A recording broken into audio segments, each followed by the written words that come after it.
درسي ساعت تر شپږم ټولګي پورته د نجونو د زده کړو لپاره اونیزه خپرونه.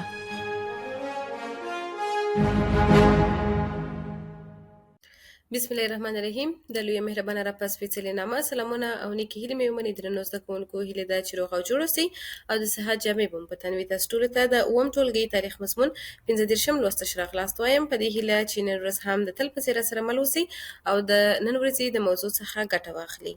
نن مو لوست 15 لوست دی، 90 او 80 پاڼه ده. موضوع مو د عباسیانو خلافت څرنګه راوپرځېد. نن به موږ او تاسې په دې اړه معلومات لاسته راوړو دا چې د عباسیانو خلافت څنګه له منځه ځي او بیا ورپسې کوم کسان واک ته رسیږي.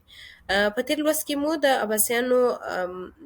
دا چې عباسیان څنګه واک ته رسیږي او واک څه ډول د امویانو څخه عباسیانو ته رسیږي پر دې موضوع باندې وغږېدلو. نن راځو پر دې موضوع باندې غږېږو او پر دې موضوع باندې معلومات لاسته راوړو دا چې د عباسیانو خلافت څنګه پرځېږي او څه ډول له منځه ځي. نو په دې هیله چې د تېرې ورځې کورنۍ دنده به تاسې اجرا کړې وي، ځکه نن ورځ درس مو بیا هم د تېرې ورځې د درس سره تړلی دی. نو تاسې هڅه وکړئ د هرې ورځې کورنۍ دنده په همهغه ورځ ښه په مکمل ډول سره زده کړئ، تر څو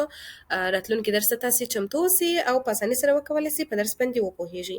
نو راځو خپل د نن ورځې درس پیلوو چې د عباسیانو خلافت څه ډول له منځه ځي. موږ او تاسې په تېر لوست کې دا وویل چې د امویانو څخه واک عباسیانو ته څه ډول لیږدول کېږي. په تېر لوست کې مو وویل چې ابو مسلم خراساني د عربو او همدارنګه د عباسیانو ملاتړ ځان ته را اخلي او د هغو مرسته ځان ته را جلبوي، یعنې د هغو مرسته هم ترلاسه کوي چې بیا د هغه څخه وروسته د عباسیانو د مشرانو سره اړیکې ټینګوي. د عباسیانو مشران مو هم ویل چې د عباسیانو مشران د امویانو پر ضد باندې په تبلیغاتو باندې بوخت وه. دوی هم هڅه کول چې د امویانو پر ضد باندې تبلیغات وکړي او امویان د واکه لرې کړي، چې همدغه دی دغه ابو مسلم خراساني او عباسیان یو ځای د ابو مسلم د لښکر سره په دمشق باندې حمله کوي. د دې ترڅنګ بیا د امویانو هغه اخرنی کوم خلیفه چې مروان هغه د واک لرې کوي او واک العباس کورنۍ ته لیږدول کېږي، چې د عباسي دولت مو ویل تقریبا 15 کاله په اسلامي سیمو باندې حکومت کوي، چې بیا د دغې کورنۍ لومړنی خلیفه چې و هغه ابوالعباس صفاح نومېدی، چې په 130 هجري قمري کال کې د چارو واک هغه ته رسیږي، یعنې د واکمن کېږي او بیا تر 140 کاله پورې پر اسلامي امپراتوري باندې د واکمني کوي، چې بیا د ځینې ویناوې کوي د څخه خلک ډېر خوشحاله کېږي. او بالاخره د عباسیانو واکمني مو ویل چې 1456 هجري قمري کال پورې غځېږي او د 5 پیړیو په اوږدو کې مختلف کسان واک ته رسیږي. او د دې کورنۍ اخري خلیفه مو ویل چې هغه ابو احمد المستعصم بالله و، چې هغه بیا چنګیزیانو سره چنګیزیان چې کله پر هغه باندې حمله کوي د چنګیزیانو د یرغلونو له امله دی د واکه لرې کېږي، چې په دې ډول سره دغه کورنۍ هم نور د واکه لرې کېږي او د دوی خلافت دوره پای ته رسیږي. دلته وایي چې د عباسیانو خلافت څنګه راپرځېږي. د هغه وروسته چې ابو مسلم ووژل سو، یعنې هغه وژل کېږي، یو ډېر شمېر سیمه ییز ځواکونه په تېره بیا د اسلامي امپراتوري د ختیځو برخو واکمنان پر عباسیانو باندې بې باوره کېږي، چې په هرات، سیستان، بلخ او نورو ځایونو کې یو شمېر محلي حاکمانو مخالفتونه وکړه او دغه مخالفتونه بیا هغه مهال ډېرېږي پسې او خپلې لوړې پوړې ته رسېږي، چې د هارون رشید زامن مامون او امین ترمنځ د مخالفتونو له امله یوه لویه ستونزه جوړه سوه. یعنې کله چې ابو مسلم خراساني وژل کېږي، بیا د څخه وروسته، یعنې د وژل کېدو څخه وروسته یو شمېر سیمه ییز ځواکونه په تېره بیا د اسلامي امپراتوري د ختیځو برخو واکمنان، یعنې په ختیځو برخو کې چې کوم واکمنان وه هغه پر عباسیانو باندې بې باوره کېږي، چې بیا په هرات، سیستان، بلخ او داسې نورو ځایونو کې هم مختلف حاکمان مخالفتونه ښکاره کوي په دغه واکمني کې او دغه مخالفتونه نور هم پسې زیاتېږي. هغه مهال نور بیا ډېر پسې زیاتېږي او خپلې هغه لوړې پوړې ته رسېږي، چې د هارون رشید زامن مامون او امین ترمنځ ځینې مخالفتونه رامنځته کېږي او د همدغه مخالفتونو له امله لویه ستونزه جوړېږي. چې بیا د هرات خلک د فوشنجي طاهر د مامون په پلوي راپاڅېدل او هغوی هم دا غوښتل چې د یوې خوا د ابو مسلم کسات واخلي، د بلې خوا بیا د بغداد په اداري او اسلامي خلافت کې د غیر عربو یعنی هغه کسان یا هغه خلک چې هغه عرب نه د هغو ونډه او د هغو ارزښت نور هم زیات کی، چې په دې ډول سره بیا د عباسي خلفاو په وروستنیو مهالونو کې داسې کسان واک ته رسیږي چې هغوی بیا بې له مزو بې له چرچو نور کار نه کوي، یعنی خپل دغه واک ته رسېدو څخه خوند اخلي، خپل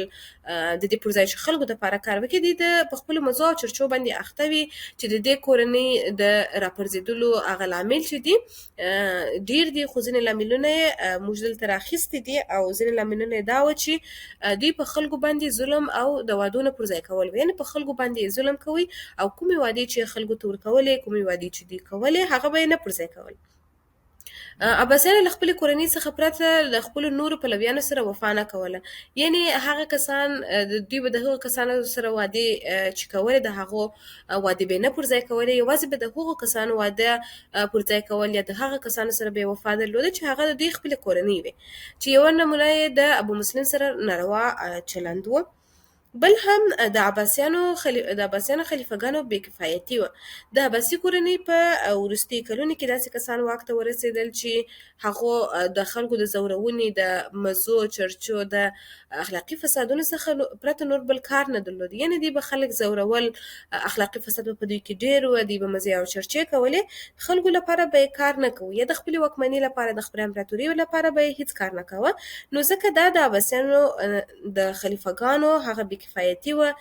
خصوصا هغه خلیفګان چې په وروستیو کلونو کې دوی واک ته ورسېدل.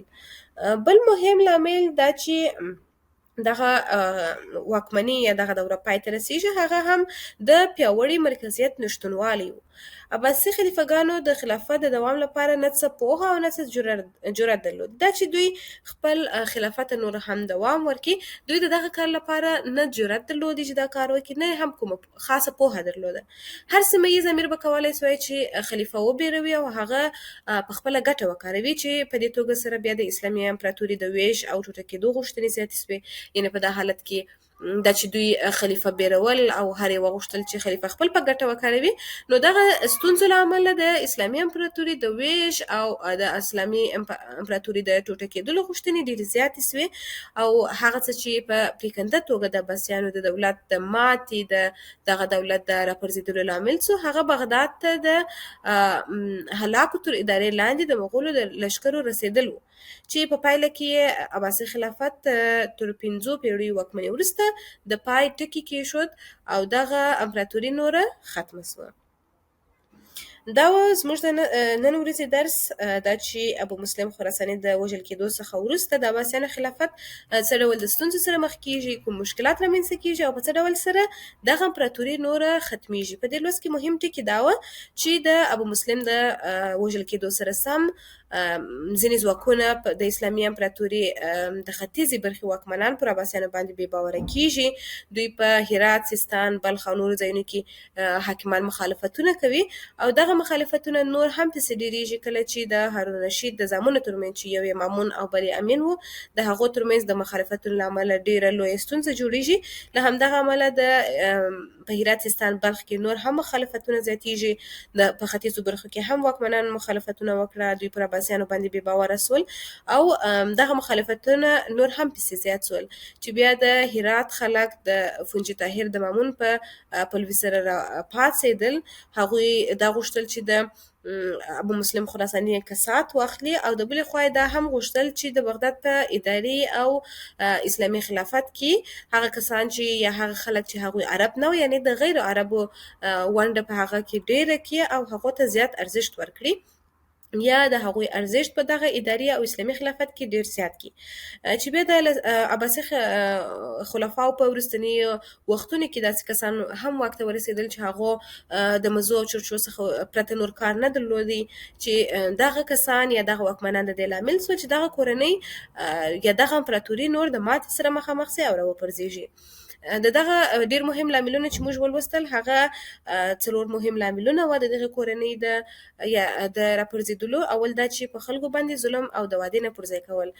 د عباسیانو هغه وروستني کسان یا په وروستني کلونو کې چې کوم خلک واک ته ورسېدل، کوم کسان چې واک ته ورسېدل، هغوی پر خپلو وعدو باندې وفا نه کوله، پر خلکو باندې به ظلم کوي. یوازې عباسیانو د خپلې کورنۍ څخه پرته د نورو ټولو خلکو سره وفا نه کوله، چې یوه نمونه یې هم د ابو مسلم سره ناروا چلند و، چې دا په ډېره ښکاره توګه دا ښودل چې دغه واکمنان په خلکو باندې ظلم کوي او دوی پر خپلو وعدو باندې وفا نه کول. یوازې به یې پر د هغو کسانو سره دوی شوه چې هغه د عباسي کورنیانو څخه وه او د هغو سره به یې وفا کول. بل مهم لامل یې هم د عباسیانو پر ضد ځینې پاڅونونه وه چې د عباسي خلافت پر بېلابېلو برخو د خپلواکۍ لپاره سیمه ییزو واکمنانو پاڅونونه وکړل او د دې ترڅنګ د خلیفګانو بې کفایتي وه. دا چې د عباسي کورنۍ په وروستي کلونو کې داسې کسان واک ته ورسېدل چې دوی نه خاصه پوهه درلوده او نه هم کوم خاص جرأت درلودی د خپل امپراتورۍ د مخته بیولو لپاره. د دې ترڅنګ داسې کسان واک ته ورسېدل چې هغوی د خلکو د ځورونې، د اخلاقي فسادو او مزو چرچو څخه پرته نور کار نه درلودی او په دغه څه باندې بوخت وه. بل مهم لامل یې چې ډېر مهم لامل و چې دغه کورنۍ ماتې سره مخامخ سوې، دغه کورنۍ راوپرځېدله، هغه د پیاوړي مرکزیت نشتونوالی و. په دغه آخري وختونو کې داسې کسان و چې دوی د خلافت د دوام لپاره خاصه پوهه او خاص جرأت نه درلود. هر سیمه ییز امیر کولی سوی چې خلیفه وبېروي او هغه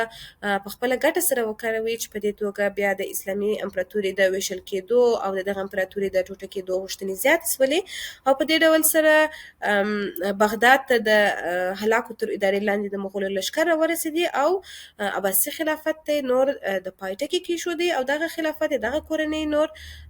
د منځه ولاړه، چې تقریبا تر 5 پیړیو پورې دغه د عباسیانو کورنۍ واکمني وکړه. وروسته دغه کورنۍ د مغولو د لښکرو په واسطه راوپرځېدله او د ماتې سره مخامخ سوه. دا اوس موږ ستاسې د نن ورځې درس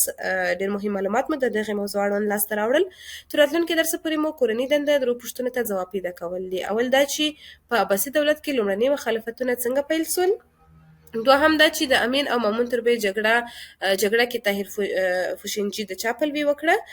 او ورپسې دا چې د عباسیانو په راپرځېدو کې کوم لاملونه مهم وه. په دې درس کې موږ ځینې لاملونه ویل چې د عباسیانو د واکمنۍ د ماتېدو یا د پرځېدو لاملونه وه، همهغه لاملونه تاسې زده کوئ او دغه درو سرو پوښتنو ته ځوابونه پیدا کوئ. نو زده کوونکو هڅه وکړئ چې 3 سرې پوښتنې ته جوابونه پیدا کړئ او زده یې کړئ تر څو راتلونکي درس ته تاسې چمتو اوسئ.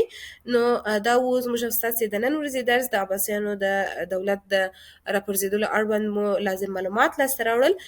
3 سرې پوښتنې ستاسو سره مرسته کوي چې بیا هم په لوست باندې تاسې ډېر ښه وپوهېږئ او د درس مفهوم په همدغه درو پوښتنو د جوابونو په پیدا کولو سره تاسې زده کړئ او ورباندې وپوهېږئ.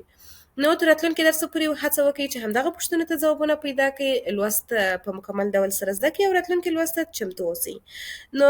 تر راتلونکي درسه پورې چې بیا هم د یوې په زړه پورې موضوع سره ستاسو درانه حضور ته حاضرېږو. تاسې ټول په مهربانه او ډېر سپارم. ښه وخت ولرئ، ښې چارې.